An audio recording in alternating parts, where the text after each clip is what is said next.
Prabhu, Lilamrita. Can you bring my glasses for me doing this?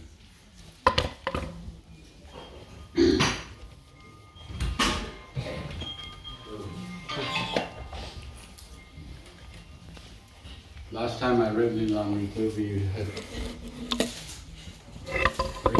the very first initiation in ISKCON. The very first initiation Prabhupada had in 26th Avenue, and it happened to be on his Vyas Puja day, the day after Janmashtami. But I thought I could recap a little bit, but back up one page or so before we.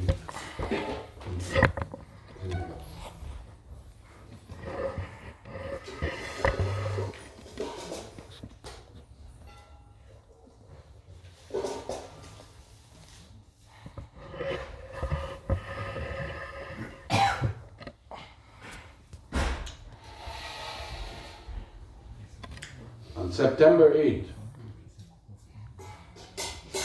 Janmashtami Day was the appearance day of Lord Krishna. 1 year before, Prabhupada had observed Krishna's birthday at sea aboard the Jaladuta, just out of Colombo.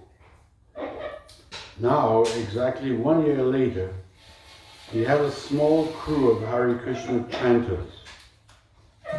He would gather them all together and have them observe a day of chanting, reading scripture, fasting, and feasting.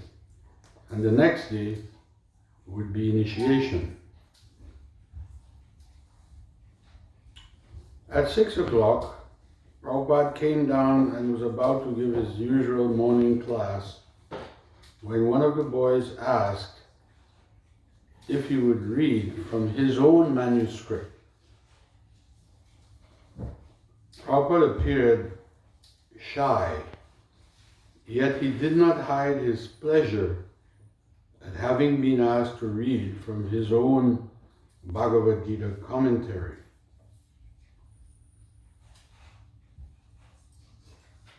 Which hadn't been printed yet, but he was working on it and he had the manuscripts. Usually, Prabhupada would read a verse from Dr. Radha Krishna's Oxford edition of the Gita. Although the commentary presented impersonalist philosophy, Prabhupada said the translations were 90% accurate.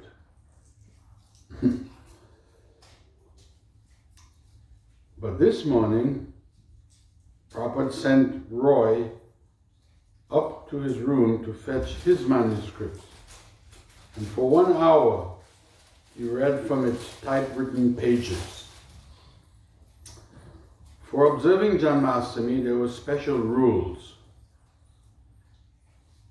There would be no eating. And the day was to be spent chanting, reading, and discussing Krishna consciousness. If anyone became too weak, Prabhupada said there was fruit in the kitchen. But better they should fast until the feast at midnight, just like the devotees in India would do. He said that in India, millions of people, Hindus, Muslims, or whatever, observed the birthday of Lord Krishna. And in every temple, there were festivities, celebrations of the pastimes of Krishna.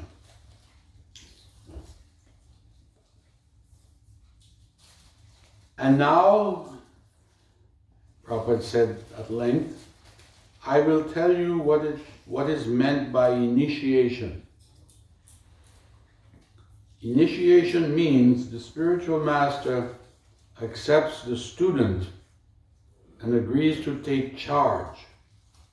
And the student accepts the spiritual master and agrees to worship him as God. And Prabhupada paused. No one spoke. Any questions? He asked. There were no questions. So Prabhupada got up and walked out.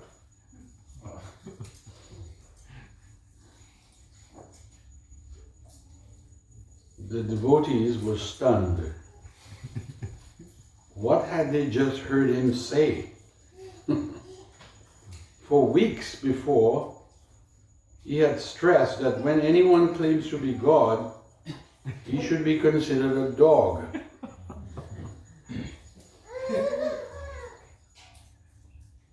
Wally, who later became initiated,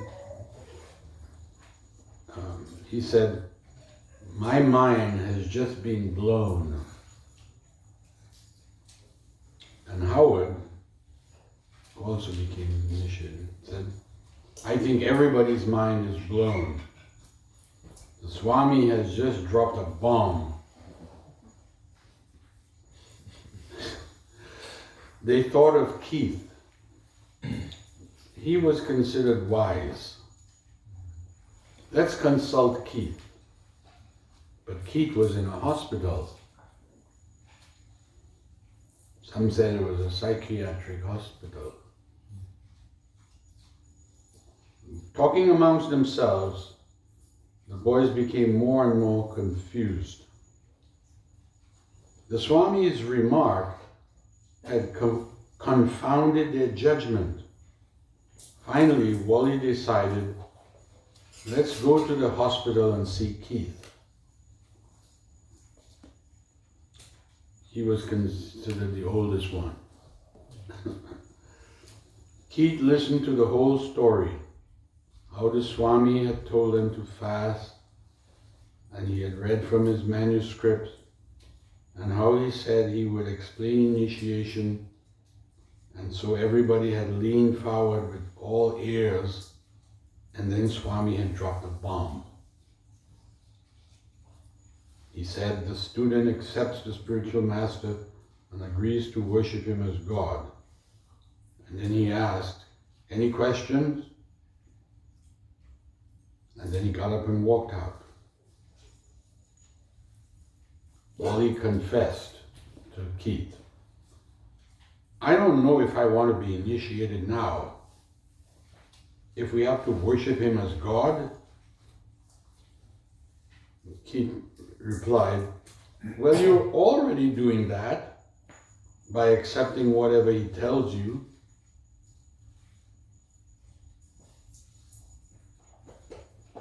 Keith advised them that they should go back and talk it over with the Swami before the initiation. So Wally went back to the temple and he consulted Howard, and together they went up to the Swamiji's apartment. Howard asked, does what you told us this morning mean we are supposed to accept the spiritual master to be God?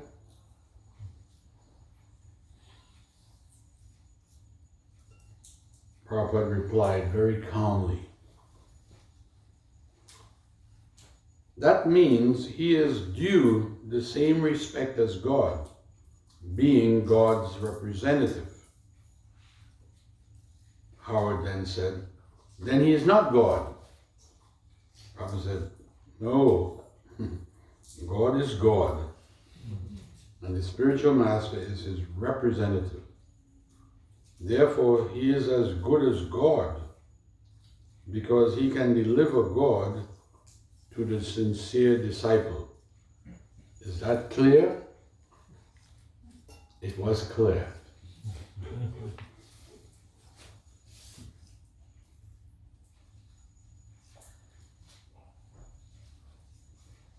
It's interesting to see. Amongst themselves, they were confused about that statement.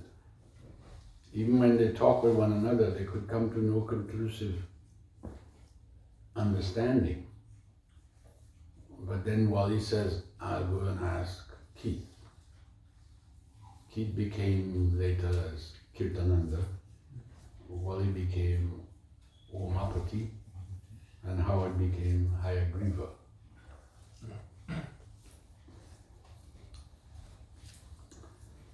Now we continue.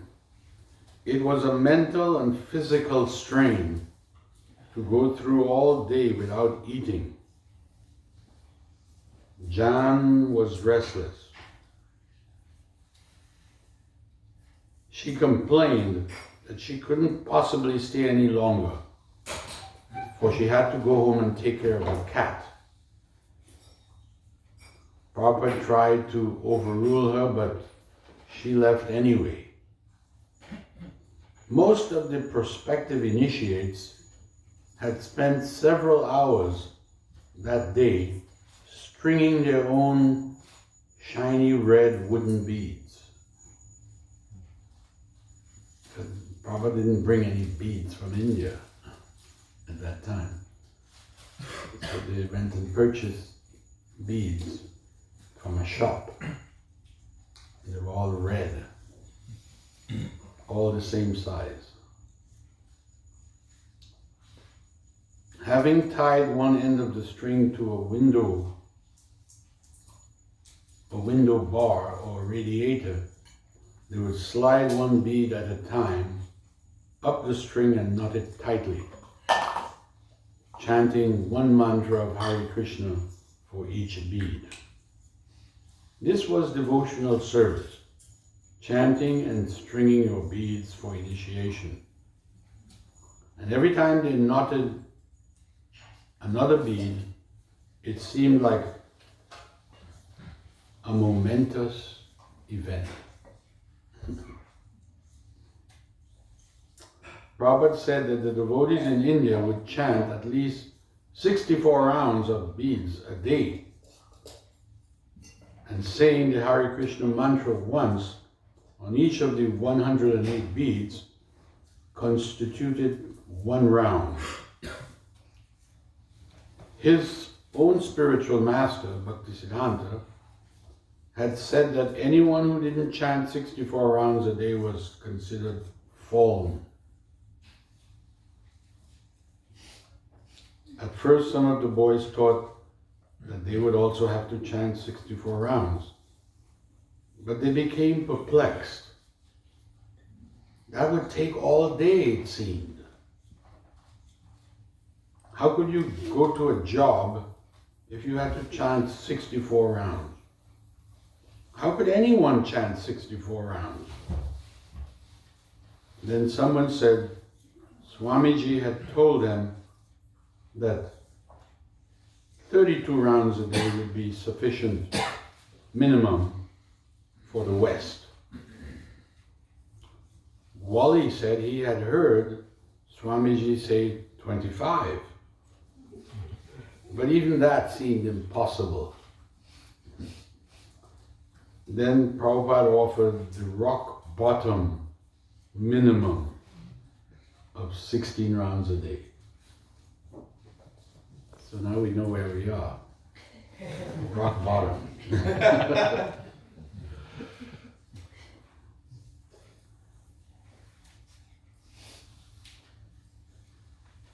Prabhupada said this must be done without fail.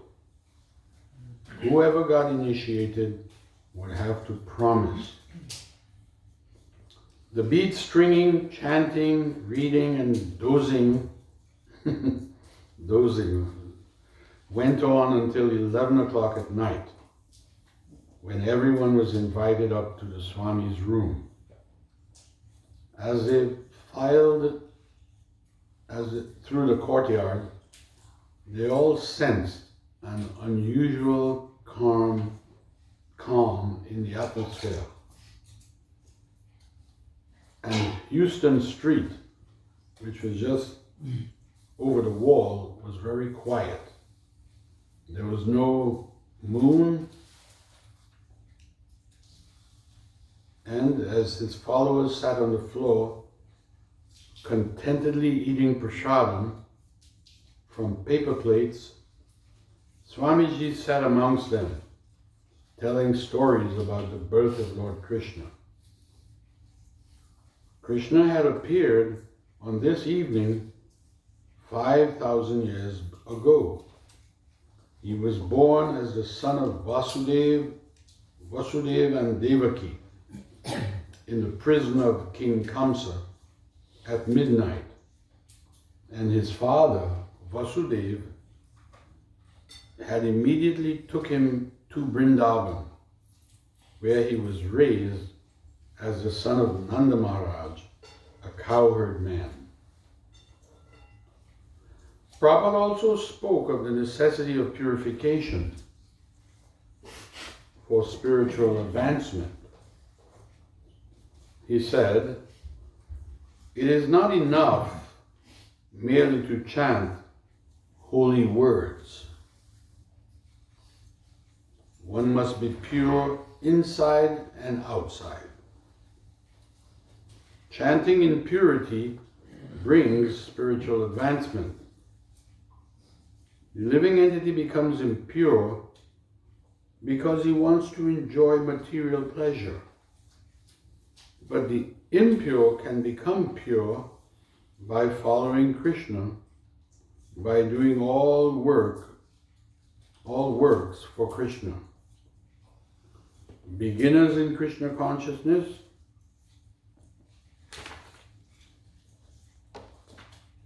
have a tendency to relax their efforts in a short time.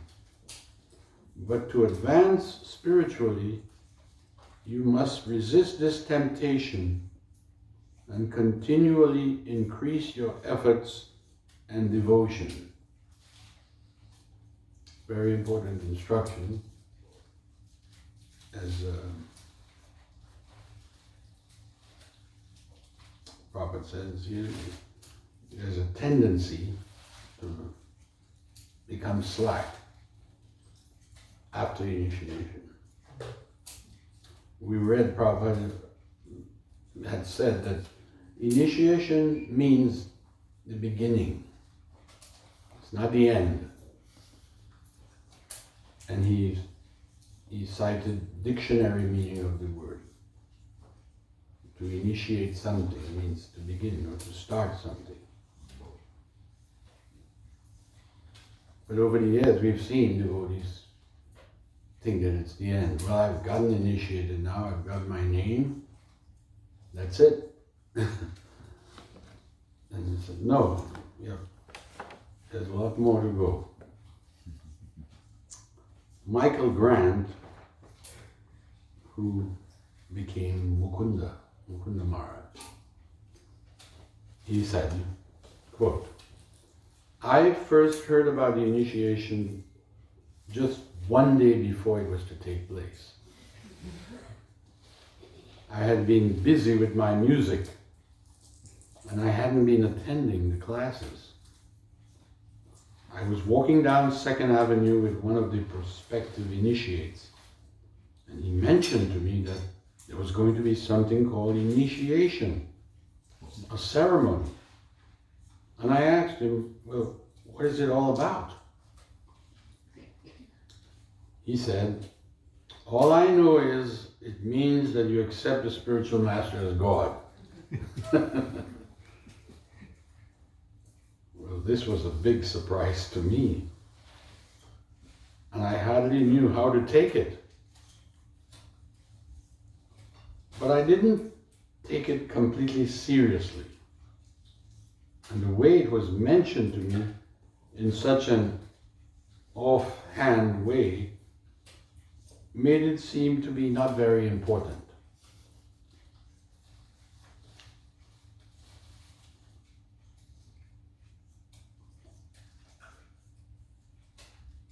Then he asked me, that's the prospective initiate, he asked me very casually whether I was going to be initiated also. And I also, being very casual, said, I think I will. Why not? I'll give it a try.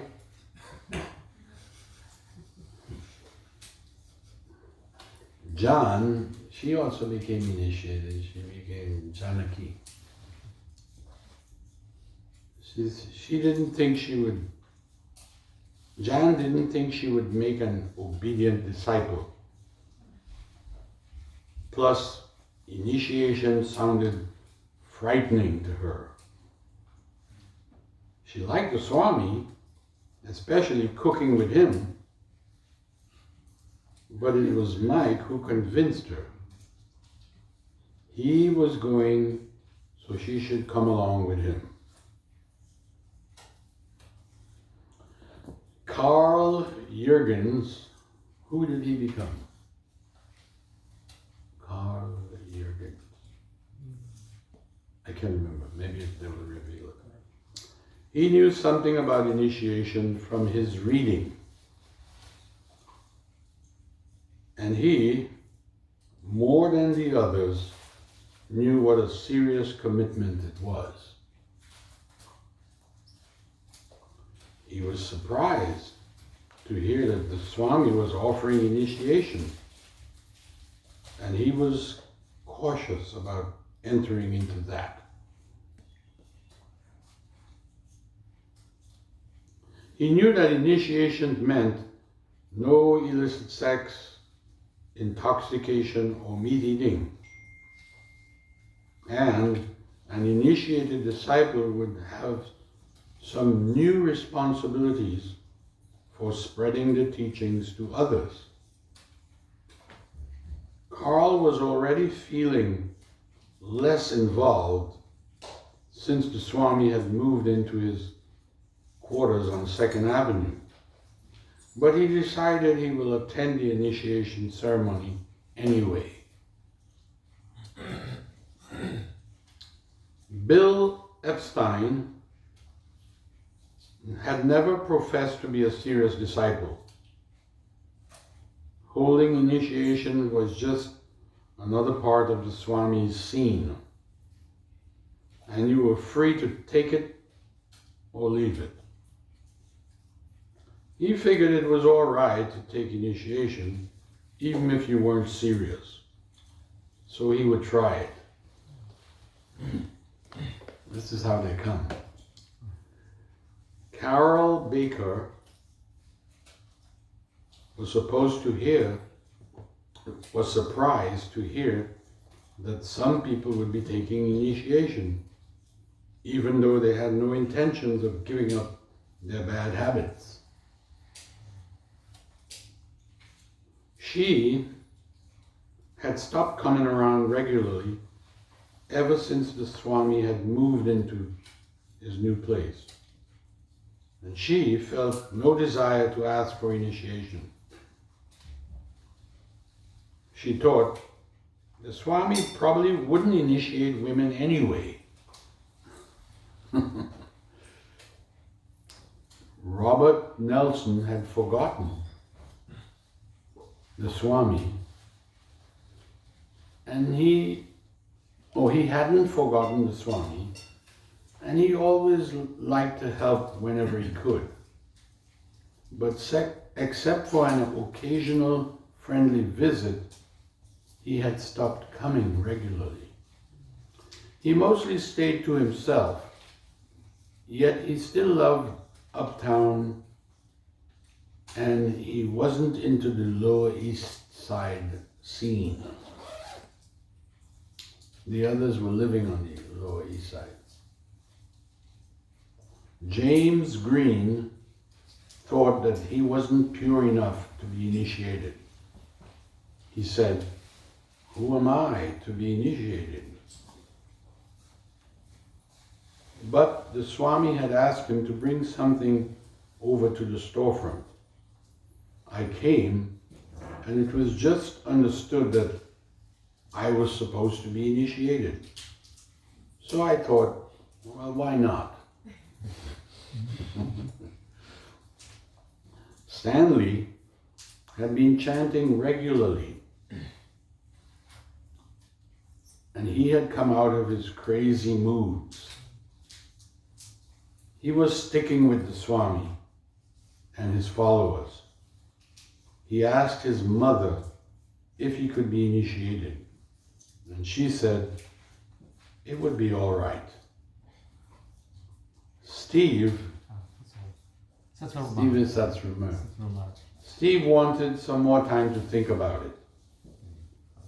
Keith was in the hospital. Bruce, that's Ramananda. Bruce had only been attending for a week or two, and he thought it was too soon. And Chuck, who was at Chutananda, Chuck was on a week's vacation from the regulated spiritual life. Sorry for that. Took a vacation. That still happens. I hear devotees say, I need a break. And I said, break from what?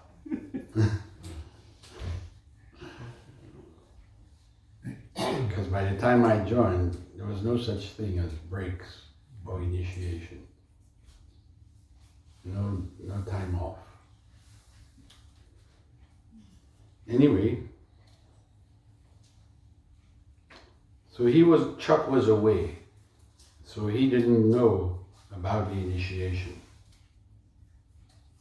No one was asked to shave his head, or even cut his hair, or change his dress. And no one offered Prabhupada the traditional Guru Dakshin, which is a donation that the disciple is supposed to offer as a gesture of his great obligation to his master. Hardly anyone even relieved Prabhupada of his chores, like washing the pots and cleaning. No one even offered to do anything. So the Swami himself had to do most of the cooking and all the other preparations for initiation. He was perfectly aware of the mentality of his boys, and he didn't try to force anything on anyone. Some of the initiates didn't know until after the initiation when they inquired about the 4 rules.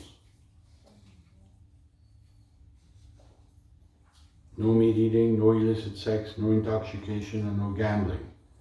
These were mandatory for all disciples. And Prabhupada's reply to him was, I am very glad that you are finally asking me that. It was to be a live Vedic sacrifice with a ceremonial fire right there in the storefront, in the front room of Swami's apartment. In the center of the room was a sacrificial arena, which was a platform of bricks, 4 inches high and 2 feet square, covered with a mound of dirt. The dirt was gotten from the courtyard, and the bricks were taken from a nearby gutted building.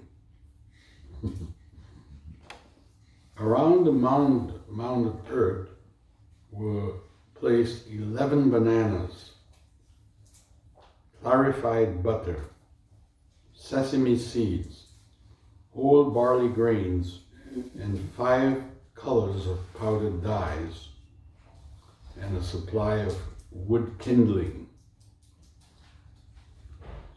The 11 initiates took up most of the space in the front room. It wasn't in the storefront, but in Prabhupada's quarters where he lived, in the back. And as they sat on the floor, they were knee to knee around the sacrificial arena. The guests were standing in the hallway, peeking in curiously through an open door. For everyone except the Swami, this was all new and strange. And every step of the ceremony took place under his direction.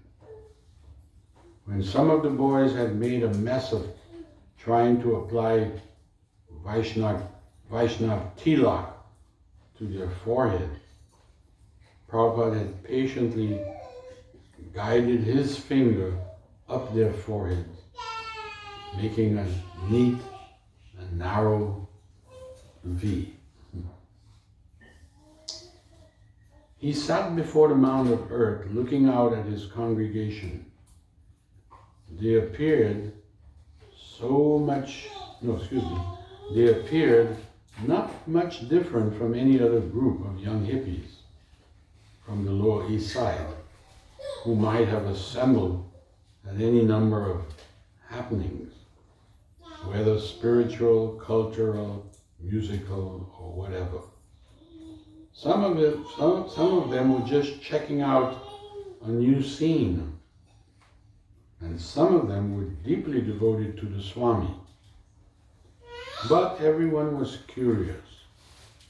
He had requested them to chant the Hare Krishna mantra softly throughout the ceremony, and the chanting had now become a continual drone, accompanying his mysterious movements as head priest of this Vedic rite. Prabhupada began by lighting a dozen sticks of incense. Then he performed purification with water. Taking a spoon in his left hand, he put 3 drops of water from a goblet into his right, and he sipped the water. He repeated this procedure 3 times, and the 4th time he did not sip, but flicked the water onto the floor behind him. He then passed the spoon and the goblet around for the initiates, who tried to copy what they had just seen him do. When some of them placed the water in the wrong hand or sipped it in the wrong way, Swamiji patiently corrected them. Now he said, "Repeat after me." And he had them repeat one word at a time, a Vedic mantra of purification.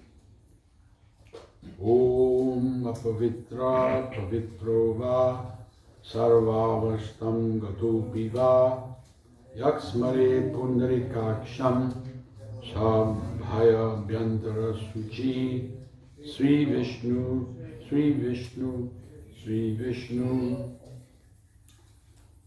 The initiates tried falteringly to follow his pronunciation of the words, which they had never heard before. Then he gave the translation. He said, it means, unpurified or purified, or even having passed through all situations, one who remembers the lotus-eyed Supreme Personality of Godhead is cleansed within and without. 3 times he repeated the sipping of water, and the drone of the Hare Krishna mantra filled the room as the goblet was passed from initiate to initiate and then back again to him. And 3 times he led the chanting of that same mantra, Om Apavitra. Then he raised a hand, and as the buzzing of the chanting trailed off into silence, he began his lecture. After his lecture, he asked the devotees one by one to hand him their beads, and he sat there and began chanting on them. Hare Krishna, Hare Krishna, Krishna Krishna, Hare Hare, Hare Rama, Hare Rama, The sound of everyone chanting filled the room, and after finishing one round, one strand, he would summon the owner of the set of beads and hold the beads up while demonstrating him how to use them, how to chant. Then he would announce the initiate's spiritual name, and the disciple would take back the beads, bow on the floor, and recite Namo Vishnu Padaya Krishna Prishtaya Bhutali Srimate Bhaktivedanta Swami Iti Namine, which meant, I offer my respectful obeisances unto His Divine Grace, A.C. Bhaktivedanta Swami, who is very dear to Lord Krishna, having taken shelter at His lotus feet. There were 11 initiates, and so there were 11 sets of beads. And the chanting lasted for over an hour. Prabhupada chanted on each set of beads. Prabhupada gave each boy a strand of neck beads also, which he said were like dog colors, identifying the devotee as Krishna's dog. After Wali received his beads and his new name, Umapati, he returned to his place beside Howard and said, "That was actually wonderful. Getting your beads from the Swami is wonderful." So in turn, each initiate received their beads and their spiritual name. Howard became Hayagriva, Wali became Umapati, Bill became Ravindra Swarup, Carl became Karlapati, James became Jagannath, and Mike became Mukunda, and Jan became Janaki. So she was like the first female initiate. Roy became Roy Ram. Stanley became Striadisha. There was another Stanley, a Brooklyn boy with a job, and Janus, a college student from Montreal, both of whom had peripheral relationships with the Swami. They appeared that night, and they also took initiation with the rest, receiving the names Satyavrata and Janardana. Then the Swami began the fire sacrifice by sprinkling the colored dyes across the mound of earth before him. With fixed attention, his congregation watched his mysterious movements. As he picked up the twigs, wooden splinters, dipped them into the ghee, then he lit them in a candle which was burning, and then he built a small fire in the center of the mound. He then mixed sesame seeds, barley, and clarified butter in a bowl, and then passed the mixture around so that each new disciple would take a handful of the mixture to offer into the fire. He then began to recite Sanskrit prayers, asking everyone to repeat them, each prayer ending with the responsive chanting of the word Swaha 3 times. And with Swaha, the initiates would toss some of the sesame barley mixture into the fire. Swamiji kept pouring butter and piling up wood while chanting more prayers until the mound was blazing. The prayers kept coming and the butter kept pouring, and the fire got larger and the room got hotter. This is just a small room. After 15 or 20 minutes, he asked each of the initiates to place a banana into the fire. With 11 bananas heaped on the fire, the flames began to die and the smoke thickened. A few of the initiates got up and ran into the other room coughing, and the guests retreated into the hall.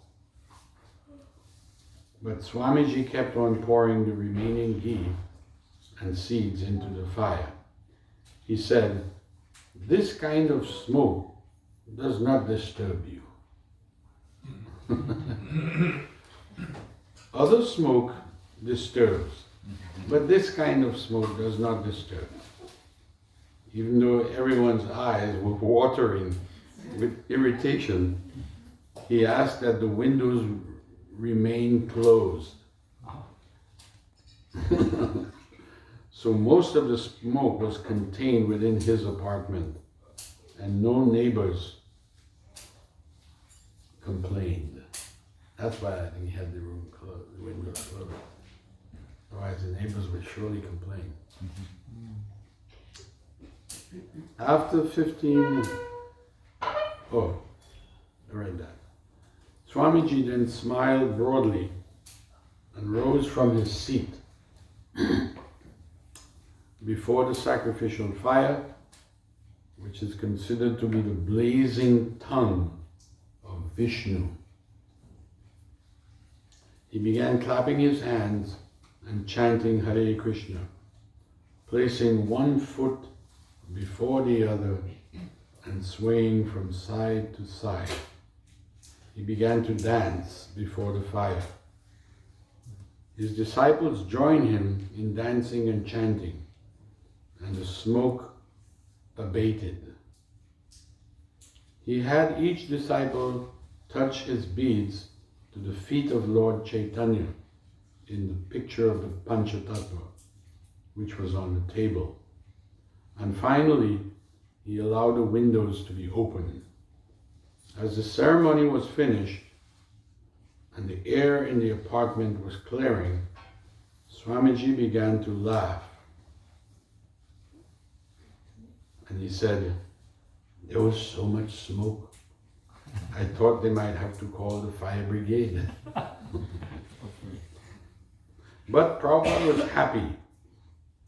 He arranged that prasadam be distributed to all the devotees and guests. The fire, the prayers, the vows, and everyone chanting Krishna had created an auspicious atmosphere. Things were going forward. Now there were initiated disciples on the Western world. This is the first batch. Finally, most of the disciples went home, back to their apartments, leaving the Swamiji to clean up the mess after initiation. That's how they thought, you know.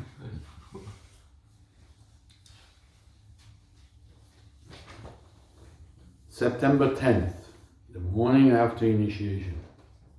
Prabhupada sat in his apartment reading from a commentary on the Srimad Bhagavatam, which is a large Sanskrit volume that lay before him on his desk as he read. He wore horn-rimmed glasses, which changed his demeanor, making him look extremely scholarly. He only wore eyeglasses for reading, And this added to the visual impression that he had now gone into a deep professional meditation. The room was quiet, and brilliant mid-morning sunlight shone warmly through the windows. Suddenly, someone knocked on the door. "Yes, come in." He looked up, removing his glasses, as Mike and Jan, who are now Mukunda and Janaki, they opened the door and peeked in. He had asked to see them. Yes, you can come in," he smiled as they walked in and closed the door behind them. They were two vivacious young Americans. From his expressive eyes, he seemed to be amused. He's looking, look at these guys, they're initiated now.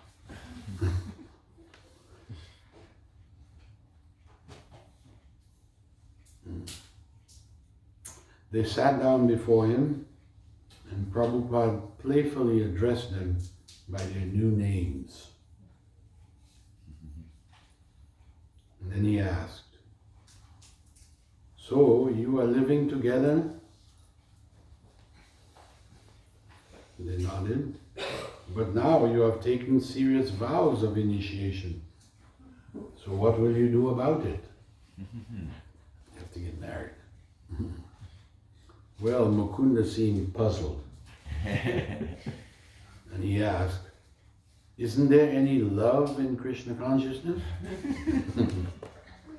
The Swamiji nodded. "Yes.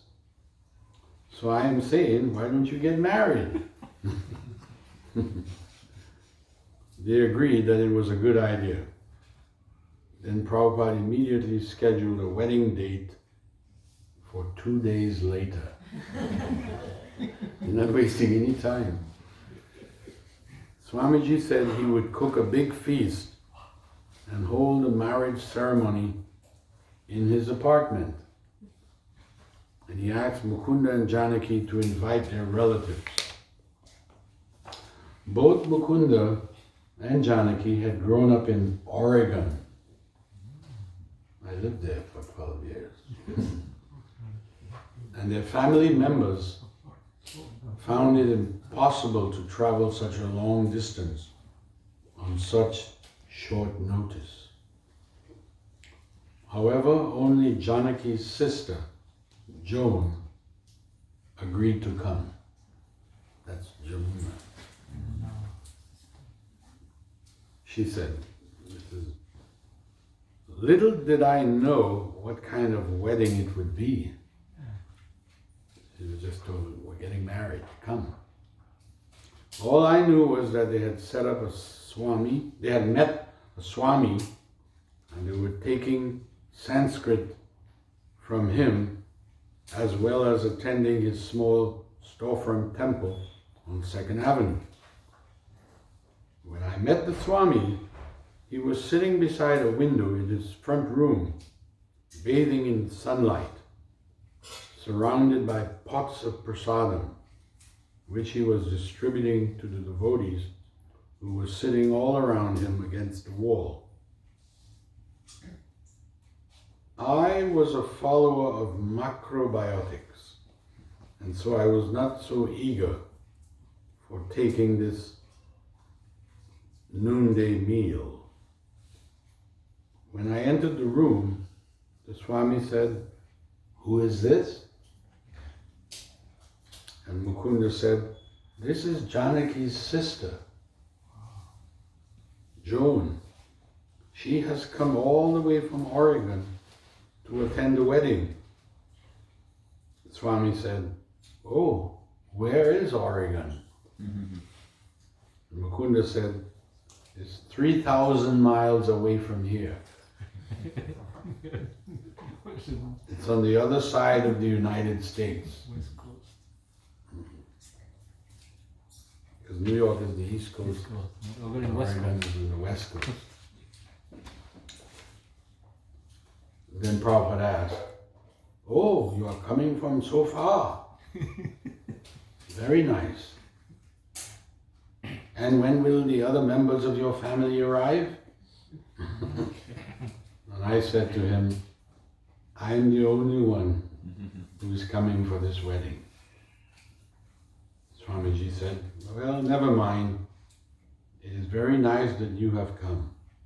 Please sit down and take some Krishna prasadam." He offered me some dal, a rather moist sabji, yogurt, salad, and chapatis. But as I said, I was a devotee of macrobiotics.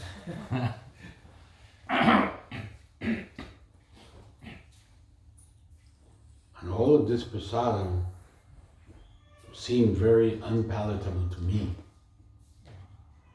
Practically speaking, it was sticking in my throat the whole time. But I remember looking over at the radiant and beautiful person who was so eager for me to take it. She's looking at Prabhupada.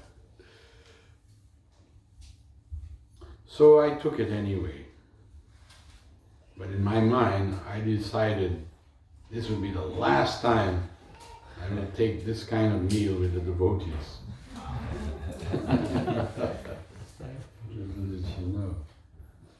At any rate, somehow or other, I finished the meal, and Swamiji, who had been looking over at me and said, "Do you want some more?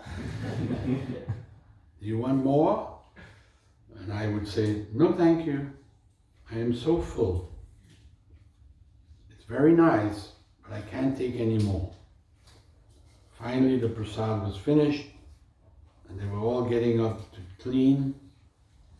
Swamiji commented that he wanted to see Mukunda, Janaki, and myself for making preparations for the wedding, which would be the next day.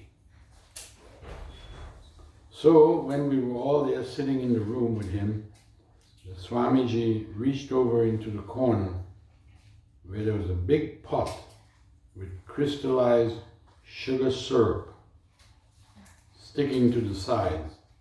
And I thought, oh, this is supposed to be the piece de résistance. But I can't possibly take any more. But the Swamiji reached his hand into the pot anyway and pulled out a huge, round, dripping gulab jamun. This is a piece de résistance. But I said, "Oh, but Swamiji, I am so full, I couldn't take any." He said, "Take it, take it." And he made me hold out my hand and take it. Well, by the time I had finished that gulab jamun, I was fully convinced that this would be the last time I would ever come here. This is an impression. Then he began explaining how in Vedic tradition, the woman's side of the family usually made lavish arrangements for the wedding. And since I was the only member of the family who had come to assist, that I should come the next day and help him make the wedding feast. He's going to engage her in cooking right away. So next morning at 9 o'clock, while Janaki was decorating the room for the fire sacrifice, stringing leaves and flower garlands, I went upstairs to meet the Swamiji.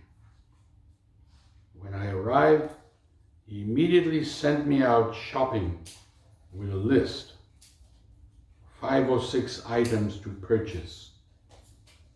One of those items was not available anywhere in the market, although I had spoken to so many shopkeepers.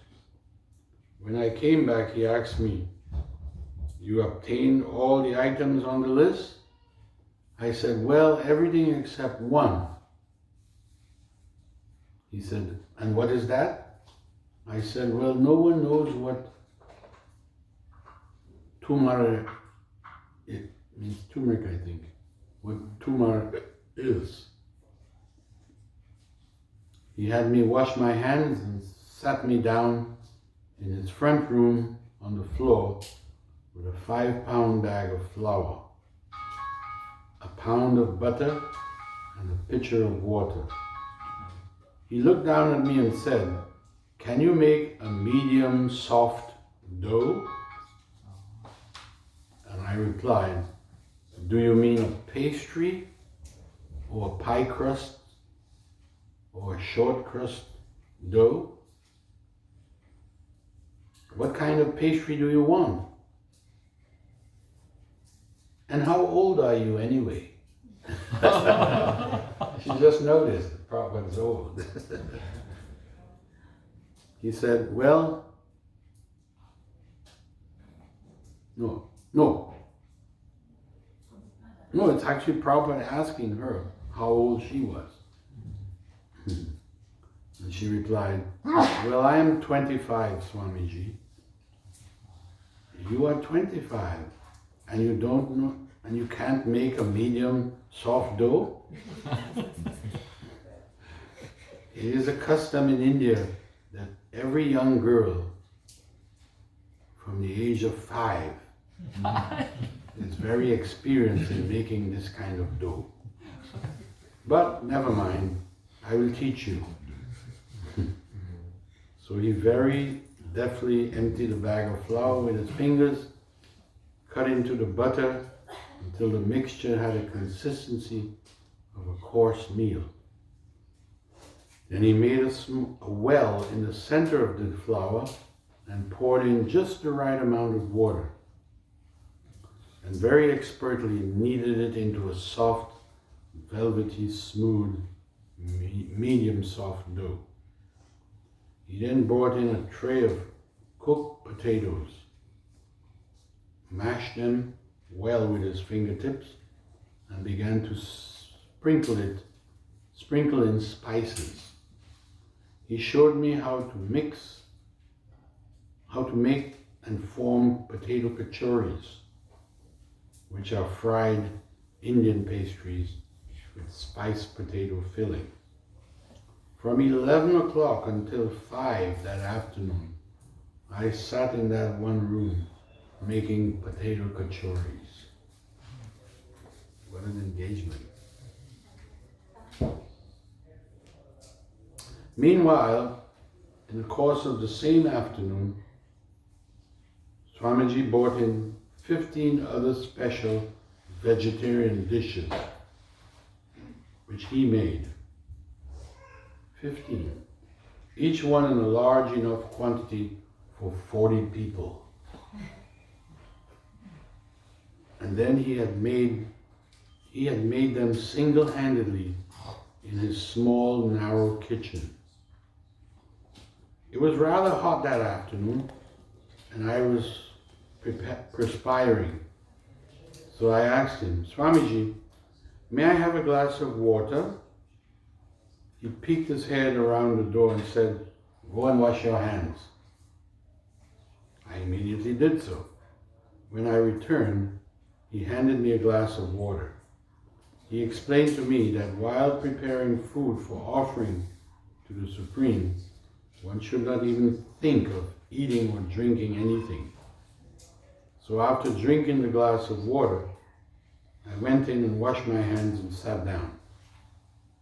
About 2 o'clock in the afternoon, I said, Swamiji, can I go have a cigarette? A cigarette. He peeked his head around the corner of the room. He said, go wash your hands again. So I did. When I came back, he explained to me the 4 rules of Krishna consciousness. I continued to make kachoris, and around 3:30, 4 o'clock, it was extremely warm in that room. And Swamiji was bringing in one of his preparations I was wiping my arm and hand across my forehead. Get rid of this one. Oh, it's time. I just wanted to, let me just finish 4 lines, Jamuna's testimony. So, as the Swami was coming in, I was wiping my forehead with my arm. He looked down at me and he said, "Please go and wash your hands again." I did. Upon returning, he had a moistened paper towel for me, explaining that cooking for Krishna required certain standards of cleanliness and purity that were different from the ones that I was accustomed to. Srila Prabhupada ki.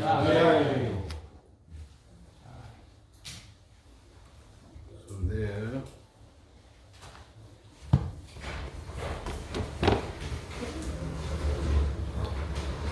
So now it's prasadam time.